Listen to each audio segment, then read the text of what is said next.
వాక్యం అనే రొట్టె విరిచి ఆత్మకు జీవాహారంగా పెట్టి మమ్మల్ని అందరినీ సర్వ సత్యములోనికి నడిపించమని యేసుక్రీస్తు నామమున అడిగి వేడుకుంటున్నాము తండ్రి, ఆమేన్. మత్తయి సువార్త 6వ భాగంలో ఉన్నాం.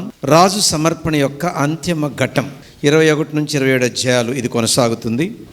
ఇందులో 7వ పాయింట్ రాజు యొక్క జాతీయ తిరస్కారం. మత్తయి సువార్త 26 నుంచి 27 అధ్యాయాలు కొనసాగుతుంది. ఈ 7వ పాయింట్లో మనము ఈరోజు మొదటి అంశానికి వచ్చాం. యేసుని చంపడానికి కుట్ర. మత్తయి సువార్త 26 అధ్యాయం 1 నుంచి 5 వచనాలు. మత్తయి సువార్త 26 1 నుంచి 2 వచనాలు ఏం చెప్తున్నాయి? యేసు ఈ మాటలన్నీ చెప్పి చాలించిన తరువాత జరిగినదేమనగా, ఆయన తన శిష్యులను చూచి 2 దినములైన పిమ్మట పస్కా పండుగ వచ్చుననియు, అప్పుడు మనుష్య కుమారుడు సిలువ వేయబడుటకై అప్పగింపబడుననియు మీకు తెలియనని చెప్పాను. యేసు ప్రభు చనిపోవలసి ఉందని ప్రభు తన శిష్యులతో ఈ సువార్తలో మత్తయి 16:21లోను, మత్తయి 17:23లోను, మత్తయి 20:18లోను, మత్తయి 26:2లోను 4 సార్లు చెప్పారండి ఈ మాట. ఆ సంవత్సరము పస్కా దాని అసలైన అర్థాన్ని చూడబోతుంది.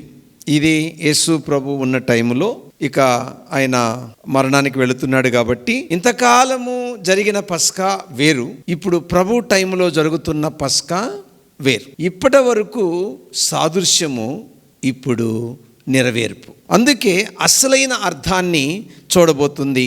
నిజమైన పస్కా గొర్రెపిల్ల యేసుక్రీస్తే. ఆయన బలియాగమే మానవ జాతికి నిజమైన రక్షణ, విమోచన అని శిష్యులు పూర్తిగా అప్పుడు గ్రహించలేదు, కానీ తర్వాత గ్రహించారు. ఈ విషయం వాళ్ళకి అప్పటికి తెలియదు. యూదుల మైండ్ సెటప్ అంతా ఏంటంటే రాజ్యం రాజ్యం రాజ్యం రాజ్యం. అందుకే యేసు ప్రభు మరణాన్ని వాళ్ళు అంగీకరించలేదు. వాళ్ళ మైండ్ అంతా ఏంటంటే వస్తాడు, శత్రువులను చంపేస్తాడు, రాజ్యాన్ని ఇస్తాడు. కాబట్టి వాళ్ళకి యేసు ప్రభు మరణ పునరుద్ధానం గురించిన అవగాహన లేదు. తర్వాత చనిపోయి తిరిగి లేచిన తర్వాత, ప్రభు ఆరోహణ వెళ్ళిన తర్వాత, మళ్ళీ పరిశుద్ధాత్మ భూమి మీద దిగి వచ్చిన తర్వాత అప్పుడు యేసు ప్రభు బోధలు వంటబట్టాయి. మత్తయి సువార్త 26 అధ్యాయం 3 నుంచి 5 వచనాల వివరణలోనికి వెళ్తున్నామండి. యూదా మత నాయకులు ఎన్నోసార్లు ఆయనను సంపజూశారు, కానీ వారి వలన కాలేదు. కారణము ఏంటంటే ఆయన అనుమతి లేకుండా వారు ఆయనను ఏమీ చేయలేరు. దీనిని బట్టి మనము గ్రహించవలసింది ఏమిటనగా, ప్రభువే తనకు తాను ప్రాణం పెట్టినాడు, కానీ యేసు ప్రభుని ఎవరు చంపలేరు. దేవుని అనుమతి లేకుండా దేవుని పిల్లలను కూడా ఎవరు ఏమీ చెయ్యలేరని దీని యొక్క ఆత్మీయ అర్థం. కాబట్టి దేవుని పిల్లలుగా మనము చాలా హ్యాపీగా ఉండొచ్చు. ఎందుకంటే తల్లి రెక్కల నీడన బిడ్డ ఉన్నప్పుడు ప్రమాదం తల్లికా బిడ్డక, అలాగే దేవుని పిల్లైన మనకు ప్రమాదం జరిగిందంటే యేసు ప్రభు జరిగినట్లు లెక్క. ఇప్పుడు 2వ అంశానికి వచ్చాం మనం. బేతనీయాలో యేసుకు తైలాభిషేకం. మత్తయి సువార్త 26 అధ్యాయం 6 నుంచి 13 వచనాలు ఈ అంశం కొనసాగుతుంది. 26:6 యేసు బేతనీయాలో కుష్ఠరోగి అయిన సీమోను ఇంటనున్నప్పుడు ఒక స్త్రీ మిక్కిలి విలువగల అత్తరు బుడ్డి తీసుకొని ఆయన యొద్దకు వచ్చి ఆయన భోజనమునకు కూర్చుండగా దానిని ఆయన తల మీద పోసెను. యేసు సీమోను కుష్టి రోగాన్ని అంతకుముందే బాగు చేశాడని మనం గ్రహించాలి. ఎందుకంటే అతడు కుష్ఠరోగులుండే చోట కాకుండా ఇప్పుడు ఒక ఇంటిలో ఉన్నాడు గనుక. వాస్తవంగా అయితే ఎక్కడ ఉండాలి కుష్ఠరోగి? వాళ్ళంతా ప్రత్యేకమైన ప్లేస్లో ఉంటారు. ఇప్పుడు అలా లేడు, ఒక ఇంట్లో ఉన్నాడంటే దాని అర్థం అంతకుముందే ఈ వ్యక్తిని యేసు ప్రభు బాగు చేశాడని ఈ వచనము మనకు వివరిస్తుంది. 7వ వచనం. ఇక్కడ పేరు చెప్పని ఈ స్త్రీ ఎవరు? యోహాను సువార్త 12:3. అప్పుడు మరియా మిక్కిలి విలువగల అచ్చ. ఎవరిమే? మరియా. ఇంకా లోతుగా చెప్పాలంటే యోహాను సువార్త 11 అధ్యాయం 2వ వచనం. ఈ లాజరు ప్రభువునకు అత్తరు పూసి తల వెంట్రుకలతో ఆయన పాదములు తుడిచిన మరియకు సహోదరుడు. ఆన్సర్ వచ్చేసిందా? ఈమె ప్రభువుకు పూసిన అత్తరు 1 సంవత్సరము కాలం అంతా కష్టపడి పనిచేస్తే ఎంత సంపాదిస్తామో అంత ఖరీదైనదనమాట. దీనిని బట్టి ఆ స్త్రీ యేసు ప్రభుని ఎంత విలువైన వాడిగా ఎంచిందో నిజంగా. 8-9 చదవమ్మా. శిష్యులు చూచి కోపపడి విన్నారా? ఎందుకు దీనిని గొప్ప వెలకు అమ్మి బీదలకు ఇయ్యవచ్చునే అన్నది. శిష్యుడనుందా? శిష్యులు చూచి కోపపడి, ఈ నష్టం ఎందుకు? దీనిని గొప్ప వెలకు అమ్మి బీదలకు ఇయ్యవచ్చునే అనిరి.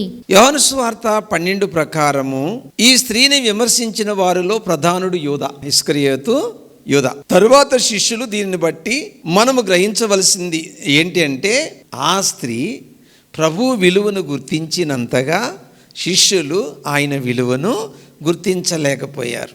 ఆయన చాలా తక్కువగా అర్థం చేసుకున్నారు.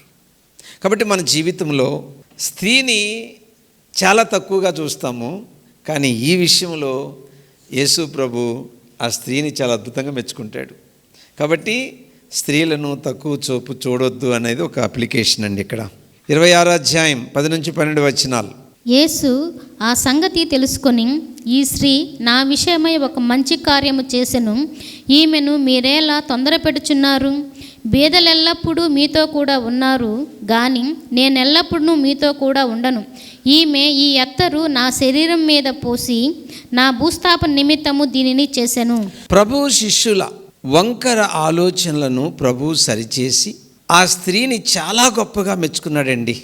ఎట్లనగా, ప్రపంచ చరిత్రలో రక్షకుని దేహానికి తైలాభిషేకం ఒక్కసారే జరుగుతుంది. ఆమె ప్రభు మరణము గూర్చిన ప్రవచనాలు నమ్మింది కనుక ఆ అత్తరు ఇప్పుడే పూయాలి. ఎందుకంటే ఆయన సమాధి చేసిన తరువాత ఆయన దేహానికి అత్తరు పోద్దామని కొంతమంది స్త్రీలు బయలుదేరారు. కానీ ఏం జరిగింది? ఆయన అప్పటికే లేసేసి వెళ్ళిపోయాడు. మార్క్స్ వార్త 16వ అధ్యాయం 1-6 వచనాలు చదివితే మనకు కనపడేది అదే.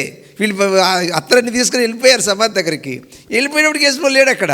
నిజంగా ఆమె జ్ఞానానికి మెచ్చుకోవాలి, ఆమె ప్రవచనాలు నమ్మిన తీరును మెచ్చుకోవాలి. యేసు ప్రభు కూడా చాలా అద్భుతంగా మెచ్చుకుంటాడు ఆమెని. ఎందుకనంటే భూస్థాపన అంటే నేను మరణిస్తాను. సో పాలస్తీనాలో 1వ శతాబ్దంలో కుళ్ళిన వాసన రాకుండా శవాలకు అత్తరు పూసేవారు. అయితే ఆ స్త్రీ మరణానికి ముందే పూయడం ద్వారా ప్రభు భూస్థాపనకు సిద్ధపాటు అని ప్రభు అన్నారు. 13 స్టార్ట్. సర్వలోకమందు ఈ సువార్త ఎక్కడ ప్రకటింపబడునో అక్కడ ఈమె చేసినదియు ఈమె జ్ఞాపకార్థముగా ప్రశంసింపబడునని మీతో నిశ్చయముగా చెప్పుచున్నానని వారితో అనెను. ఆమె ప్రేమతో చేసిన ఆ చిన్న పనికి ప్రభు ఆమెను ఎంతగానో ప్రశంసించారు కదండి. దీన్ని బట్టి మనం నేర్చుకోవాల్సిన పాఠం ఏంటంటే అండి, ప్రభు కొరకు మనం ఏ కార్యం చేసినా పరలోకాన్ని మనం చేసిన కార్యం అనే సువాసనలతో నింపేస్తుందండి. దేవుని జ్ఞాపకములో చెరిగిపోనిదిగా నమోదవుతుంది. 3వ అంశం, యూదా ద్రోహం. ఇది మత్తయి సువార్త 26వ అధ్యాయం 14-16 వచనాలు. మత్తయి సువార్త 26, 14, 16 వచనాలు. అప్పుడు 12 మందిలో నొకడగు ఇస్కరియోతు యూదా ప్రధాన యాజకుల యొద్దకు వెళ్ళి, నేనాయనను మీకు అప్పగించిన ఎడల నాకేమి ఇత్తురని వారిని అడిగాను. అందుకు వారు 30 వెండి నాణ్యములు తూచి వానికి ఇచ్చిరి. వాడప్పటి నుండి ఆయనను అప్పగించుటకు తగిన సమయము కనిపెట్టుచుండెను. ప్రవచనం నెరవేరింది. కీర్తనల గ్రంథము 41వ కీర్తన 9వ వచనం. ప్రవచనం, నేను నమ్ముకొనిన నా హితుడు నా ఇంట భోజనము చేసిన వాడు నన్ను తన్నుటకై తన మడిమెనెత్తెను. కీర్తన గ్రంథం 41:9 వచనం. ఈ ప్రవచనం నెరవేరింది. ఎట్లనగా, ఇస్కరియోతు యూదా ఆయనతో పయనించినవాడు. 2 ఆయన అద్భుతాలు చూసినవాడు. 3 ఆయన బోధలను విన్నవాడు. 4 ఆయన ఆశ్చర్య కార్యాలకు జీవితానికి సాక్ష్యంగా ఉన్నాడు. ఇలాంటి ఈ వ్యక్తి యేసు ప్రభుకి వ్యతిరేకంగా మడిమెనెత్తాడు. ఎలాగనగా 30 వెండి నాణ్యములకు ఆయనను అమ్మివేయడానికి ఒప్పుకున్నాడు. నేడు ఆ మొత్తము విలువ ఇంచుమించు ప్రస్తుతము 1000 రూపాయలు ఉండవచ్చు. ఆయనను ఎంత విలువ లేని వానిగా ఎంచాడు. ఈ ఇస్కరియోతు యూదా ఇలా ఎంచాడు కదండి, విలువలేనివాడుగా. అయితే అత్తరు పూసిన ఆ స్త్రీ ఆయనను వెలకట్టలేనంత విలువైన వానిగా ఆయన్ను ఎంచింది. ఇద్దరికి ఎంత తేడా ఉందో చూడండి. 4వ అంశం, చివరి రాత్రి భోజనం. ఇది మత్తయి సువార్త 26వ అధ్యాయం 17-25 వచనాలు కొనసాగుతుందండి. మత్తయి సువార్త 26:17 వచనం. పులియని రొట్టెల పండుగలో మొదటి దినమందు శిష్యులు యేసునొద్దకు వచ్చి, పస్కాను భుజించుటకు మేము నీ కొరకు ఎక్కడ సిద్ధపరచగోరుచున్నావని అడిగిరి. పులియని రొట్టెల పండుగ అనేది ఒకరోజు పస్కాతో కలిపి 7 లేక 8 రోజులు చేసుకునే పండుగ. ఈ పండుగ ఉద్దేశం ఏమిటనగా, ఐగుప్తు నుండి దేవుడు తమను విడిపించిన వేగాన్ని జ్ఞాపకం చేసుకొని యూదులు పులిసినది ఏది తినేవారు కాదు. నిర్గమాకాండం 13:7-8లోను, ద్వితీయోపదేశకాండం 16:3-4 ఈ మాటలున్నాయి. ఈ పండుగ పస్కాకు ముందు రోజు అంటే గురువారం ఆరంభమవుతుంది, శుక్రవారము ముగుస్తుంది, అంటే మొత్తం వారం రోజులు. 18-19 వెళ్ళిపోతున్నాను. అందుకాయన, మీరు పట్టణమందున్న పలాని మనుషుని యొద్దకు వెళ్ళి, నా కాలము సమీపమై ఉన్నది, నా శిష్యులతో కూడా నీ ఇంట పస్కాను ఆచరించేదనని బోధకుడు చెప్పుచున్నాడని అతనితో చెప్పుడనెను. యేసు తనకు ఆజ్ఞాపించిన ప్రకారము శిష్యులు చేసి పస్కాను సిద్ధపరిచిరి. యేసు తన శిష్యులకి ఇచ్చిన సూచనలు, ఆయన తన అసాధారణమైన జ్ఞానాన్ని ఉపయోగించాడని మనం గ్రహించవచ్చు. మార్కు సువార్త 14:13-16 మరింత స్పష్టంగా గ్రహించవచ్చు. 20-24. సాయంకాలం అయినప్పుడు ఆయన 12 మంది శిష్యులతో కూడా భోజనమునకు కూర్చుండెను. వారు భోజనము చేయుచుండగా ఆయన, మీలో ఒకడు నన్ను అప్పగించునని మీతో నిశ్చయముగా చెప్పుచున్నానెను. అందుకు వారు బహు దుఃఖపడి, ప్రతివాడును ప్రభువా నేనా అని ఆయనను అడిగక, ఆయన, నాతో కూడా పాత్రలో చెయ్యి ముంచువాడని వాడెవడో వాడే నన్ను అప్పగించువాడు. రాయబడిన ప్రకారం అనే మాటలు యేసు శ్రమలు పాత నిబంధన గ్రంథములో ముందుగా చెప్పబడ్డాయని అర్థం. సో ఈ విషయాలు ఎక్కడున్నాయంటే యెషయా గ్రంథము 53వ అధ్యాయములోను, కీర్తన గ్రంథము 22వ అధ్యాయములోను ఈ లేఖనాలు ప్రభు మనస్సులో ఉన్నాయి. అందుకు ఈ మాట అన్నాడు, రాయబడిన ప్రకారం ఇదంతా జరుగుతుంది. మళ్ళీ ప్రశ్న, అలా రాయబడ్డాయి కాబట్టి ఇలా జరిగాయా, ఇలా జరుగుతాయి కాబట్టి అలా రాయబడ్డాయా? మళ్ళీ రెండో ప్రశ్న, రాయబడ్డాయి కాబట్టి ఇలా జరుగుతున్నాయా, ఇలా జరుగుతాయి కాబట్టి అలా రాయబడ్డాయా? ఇలా జరుగుతాయి కాబట్టి రాయబడ్డాయి, రాయబడ్డాయి కాబట్టి ఇలా జరిగాయంటే మళ్ళీ కర్మ సిద్ధాంతం అయిపోద్ది. 26వ అధ్యాయం 25వ వచనం. ఆయనను అప్పగించిన యూదా, బోధకుడా నేనా అని అడగగా ఆయన, నీవన్నట్టే అనెను. చూసారా, అతని మాటల్లో ఏం కనపడుతుంది? మోసపూరిత వేషధారణ హృదయాన్ని స్పష్టంగా బయటపెడుతుంది. 5వ అంశానికి వచ్చాం. మొదటి ప్రభు రాత్రి భోజనం 26వ అధ్యాయం 26-29. 26వ వచనం. వారు భోజనము చేయుచుండగా యేసు ఒక రొట్టెను పట్టుకొని దానిని ఆశీర్వదించి విరచి తన శిష్యులకిచ్చి, మీరు తీసుకొని తినుడి, ఇది నా శరీరమని చెప్పెను. ఇది పాపం ఆది సంఘంలో ఏమైందంటే, మన ఇంట్లో భోంచేస్తాం కదా, అట్లా చేసేవాళ్ళు ప్రభు బలని. అప్పుడు కొరింథీ సంఘానికి ఖండిస్తూ పౌలు రాశాడు, పస్కా భోజనం సాదృశ్య భావంతో చాలా గొప్పగా ఉంటుంది. ఎట్లనగా, నిర్గమనకు ముందు జరిగిన తెగులులో ఇశ్రాయేలు జ్యేష్ఠపుత్రులను మరణము నుండి కాపాడిన గొర్రెపిల్ల రక్తాన్ని జ్ఞాపకం చేసుకుంటూ యూదులు గొర్రెపిల్ల మాంసాన్ని తినేవారు.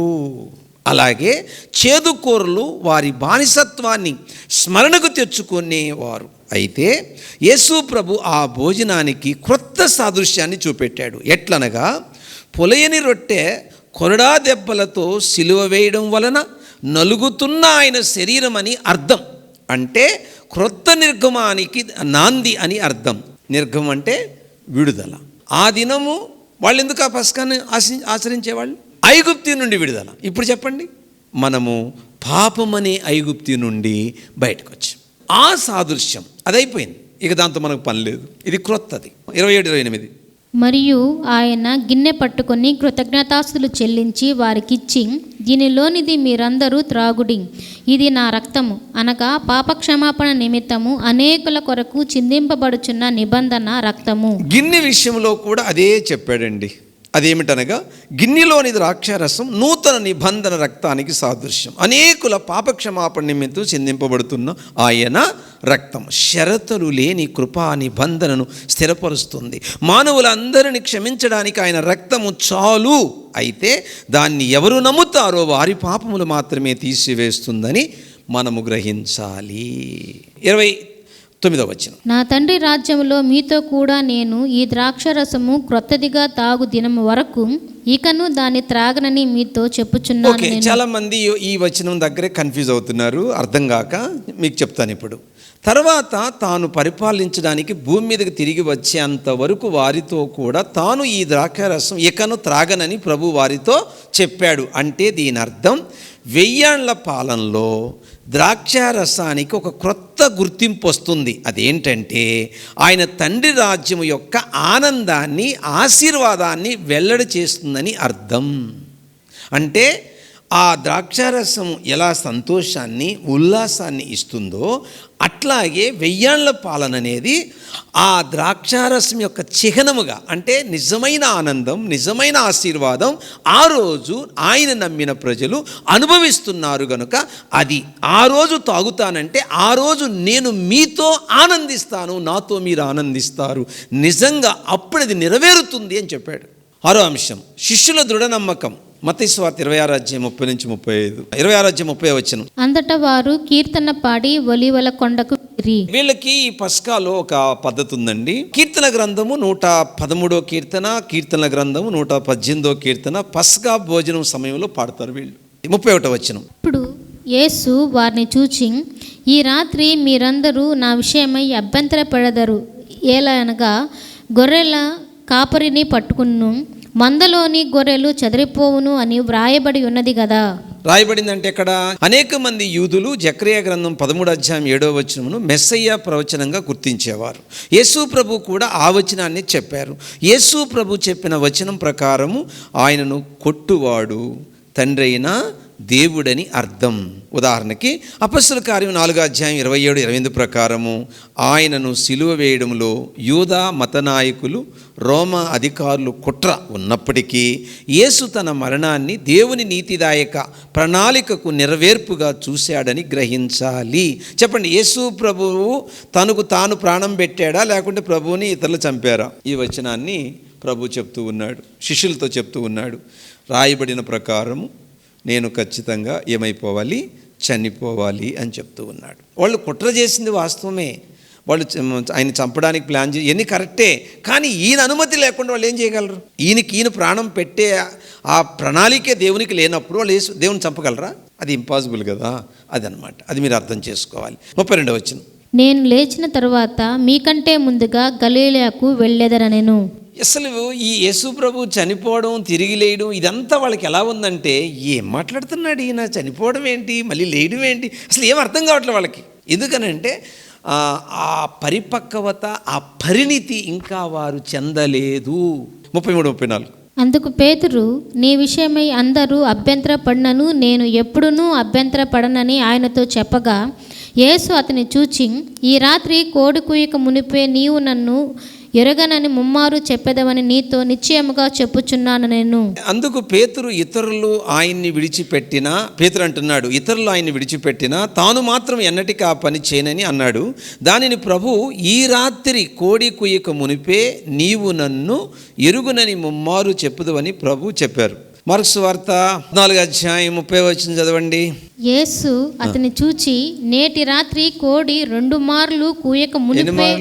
సో అక్కడ జరిగిన బైబిల్ ఎలా రాశారంటే, ఫర్ ఎగ్జాంపుల్ యేసు ప్రభు ఈ స్థలంలో కొన్ని కార్యాలు చేశాడు, అయిపోయింది.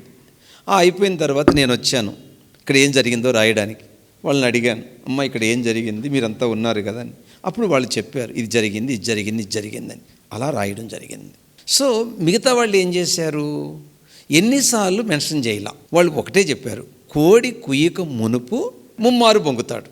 ఈయన ఏం చేశాడు స్పెసిఫిక్గా, ఈయన ఎందుకు అలా ఖచ్చితంగా రాశాడంటే పేతుర్ని అడిగాడు ఈయన, అందుకని అంత క్లారిటీ ఇచ్చాడు 2 మార్లు అనేది. 35 పేతురు ఆయనను చూచి, నేను నీతో కూడా చావవలసి వచ్చినను నిన్ను ఎరగనని చెప్పిన నేను. అదే ప్రకారం శిష్యులందరూ అని. అందుకు పేతురు తన భక్తిని శంకించినందుకు అభ్యంతరపడి ఆయన కోసం క్రీస్తుతో కూడా చనిపోతానని చెప్పాడు. శిష్యులందరూ అదే ప్రకారం అన్నారు. దీన్ని బట్టి గ్రహించవలసింది ఏంటంటే, వారు చెప్పింది వాస్తవమైనా వారి హృదయస్థితిని సరిగ్గా ఎరగలేదు. హృదయస్థితిని గ్రహించిన వారే దేవుని మీద ఆధారపడతారు, తగ్గింపు హృదయం కలిగి ఉంటారు. ప్రభు పునరుద్ధానం తర్వాత శిష్యులు ఆత్మతో నింపబడిన తరువాత పూర్తిగా దేవుని మీద ఆధారపడి దీన హృదయంతో దేవుని సేవ చేశారు. ఇప్పుడు చెప్పండి, వీళ్ళు ప్రభు మేము చావనన్నా చేస్తాము, మేము మాత్రం ఎట్టి పరిస్థితుల్లో నీ విషయం అభ్యంతరపడడం అని హార్ట్ఫుల్గా చెప్పారా, ఊరికే చెప్పారా? హార్ట్ఫుల్గానే చెప్పారు. కానీ ఇప్పుడు చెప్తా వినండి, దీన్నే నేచర్ ఆఫ్ సిన్ అంటారు. ఆ పాపము దావీదుని ఎలా పడదోసిందో వీళ్ళను కూడా అలాగే పడదోసింది.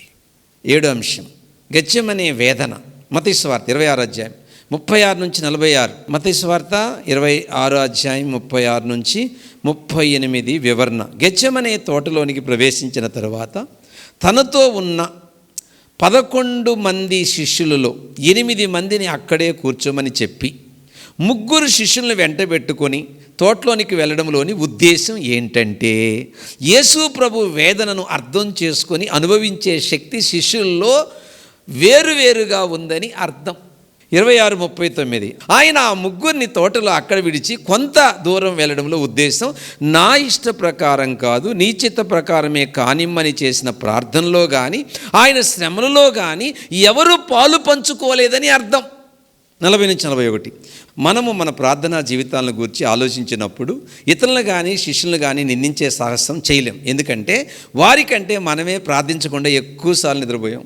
మత్తయి సువార్త 26 అధ్యాయం 43-45 ఆ మాటలే చెప్పుచు 3వ మారు ప్రార్థన చేశాను, అంటే ఆయన మరణ బలియాగం అవసరమని తలంచేటట్లు చేశాయి. అంతేకాదు ప్రార్థన తండ్రి చిత్తాన్ని మార్చదు కానీ ప్రార్థన తండ్రి చిత్తాన్ని కనుగొంటుందని అర్థం. ఒకే ప్రార్థన 3 సార్లు చేసినట్టు అర్థం చెప్పండి. తండ్రి చిత్తం మనం ఎప్పుడు కూడా అండి ఖచ్చితంగా నువ్వు చేస్తావా చేయవా చేయితే నేను అడిగేయడమే, అది కాదండి. ఓహో నేను ఇలా అడిగాను, ఇలా జరగలేదంటే దేవుని చిత్తం ఇది కాదు, అది దేవుని చిత్తం అని కనుగొనడం. ప్రార్థన చేసుకుందాం. అతి మిక్కిలిగా ప్రేమిస్తున్న మా పరలోకపు తండ్రి, ఈరోజు బైబిల్ స్టడీలో చాలా విషయాలు నేర్చుకునే భాగ్యం మాకు ఇచ్చారు. వందనాలు. వచ్చిన బిడ్డలను బట్టి వందనాలు. ఆన్లైన్లోను చర్చిలోను వాక్యమైన బిడ్డలను బట్టి వందనాలు. మా జీవితంలో ప్రభువా వాక్యం అనేది జీవాహారం, మమ్మల్ని బ్రతికిస్తుంది, బలపరుస్తుంది, స్థిరపరుస్తుంది, తొట్టిల్లకుండా పడిపోకుండా మీలో మమ్మల్ని నిలబెడుతుంది వాక్యం. కాబట్టి నేను నీ పిల్లలు వాక్యం చేత కట్టబడి స్థిరపరచబడి నీలో బాగా ఎదిగేటట్టు క్రీస్తు స్వరూపం మా అందరికీ వచ్చేటట్టు నన్ను నీ పిల్లలను దీవించమని యేసుక్రీస్తు నామములో ఈ ప్రార్థన అడిగి వేడుకుంటున్నాం తండ్రి, ఆమేన్. తండ్రి అయిన దేవుని ప్రేమ, ప్రభు అయిన యేసయ్య కృప, పరిశుద్ధాత్మ యొక్క సన్నిధి, త్రియేక దైవ దీవెనలు మనకు సకల పరిశుద్ధులకు తోడై ఉండి నడిపించునుగాక. ఆమేన్. దైవాశీస్సులు.